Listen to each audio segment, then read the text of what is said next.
Hey Wilhelm, we're going to read Beatrix Potter's The Tale of Peter Rabbit by Frederick Warren. Once upon a time there were 4 little rabbits, and their names were Flopsy, Mopsy, Cottontail, and Peter. They lived with their mother in a sandbank underneath the root of a big fir tree.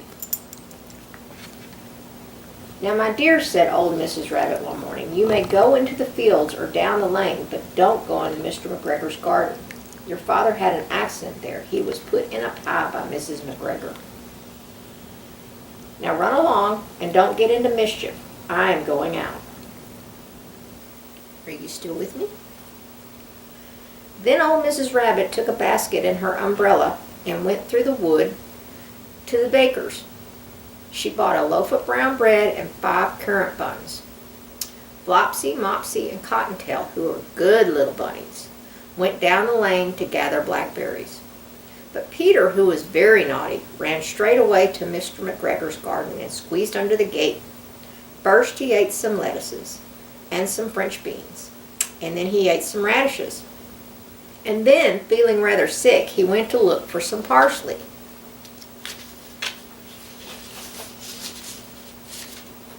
Whoops. But round the end of the cucumber frame, whom should he meet but Mr. McGregor? Mr. McGregor was on his hands and knees planting young cabbages. But he jumped up and ran after Peter, waving a rake and calling out, "Stop, thief!" Peter was most dreadfully frightened. He rushed all over the garden, for he had forgotten the way back to the gate, and lost one of his shoes among the cabbages and the other shoe amongst the potatoes. After losing them, he ran on 4 legs and went faster, so that I think he might have got away altogether if he had not unfortunately run into a gooseberry net and got caught up by the large buttons on his jacket. It was a blue jacket with brass buttons, quite new. Peter gave himself up for lost and shed big tears, but his sobs were overheard by some friendly sparrows who flew to him in great excitement and implored him to exert himself. Mr. McGregor came up with a sieve, which he intended to pop upon the top of Peter, but Peter wiggled out just in time, leaving his jacket behind him, and rushed into the tool shed and jumped into a can. It would have been a beautiful thing to hide in if it had not had so much water in it. Mr. McGregor was quite sure that Peter was somewhere in the tool shed, perhaps underneath a flower pot. He began to turn them over carefully, looking under each. Presently Peter sneezed. Kerchoo! Mr. McGregor was after him in no time, and tried to put his foot upon Peter, who jumped out of a window, upsetting 3 plants. The window was too small for Mr. McGregor, and he was tired of running after Peter. He went back to his work. Peter sat down to rest. He was out of breath and trembling with fright, and he had not the least idea which way to go. Also, he was very damp and from sitting in that can. After a time, he began to wonder about going lippity-lippity not very fast and looking all around. He found a door in a wall, but it was locked, and there was no room for a fat little rabbit to squeeze underneath. An old mouse was running in and out over the stone doorstep, carrying peas and beans to her family in the wood. Peter asked her the way to the gate, but she had such a large pea in her mouth that she could not answer. She only shook her head at him. Peter began to cry.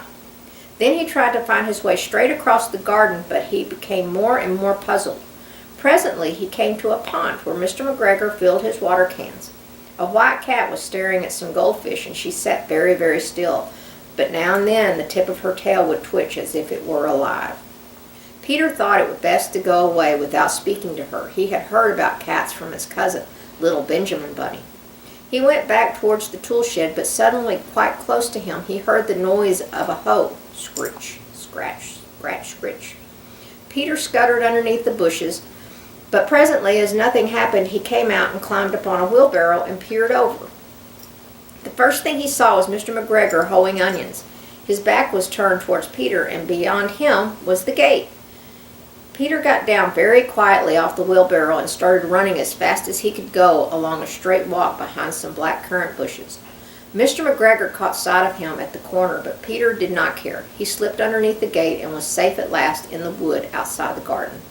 Mr. McGregor hung up the little jacket and the shoes for a scarecrow to frighten the blackbirds. Peter never stopped running or looking behind him till he got home to the big fir tree. He was so tired that he flopped down upon the nice soft sand on the floor of the rabbit hole and shut his eyes. His mother was busy cooking. She wondered what he had done with his clothes. It was the second little jacket and pair of shoes that Peter had lost in a fortnight. I am sorry to say that Peter was not very well during the evening. His mother put him to bed and made some chamomile tea, and she gave a dose of it to Peter. 1 tablespoonful to be taken at bedtime. But Flopsy, Mopsy, and Cottontail had bread and milk and blackberries for supper. The end.